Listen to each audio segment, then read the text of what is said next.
De mensen moeten nog een beetje in stemming komen, merk ik hier. Maar we hebben vandaag natuurlijk een speciale dag, de Roze Maandag in Geleen. Wat we altijd met plezier hebben gedaan bij de Brabander. Maar vandaag doen we het gezellig hier. Nou, dat mag wel wat enthousiaster hoor.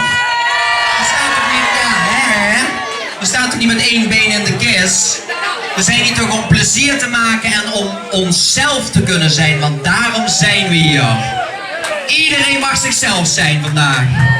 Kijk. Als je nou dik bent, dun bent, homo, trans, drag, weet ik het. Iedereen is een mens en iedereen is gelijk. En daarom hebben we hier vanavond weer een fantastische show van onze madame Gisela,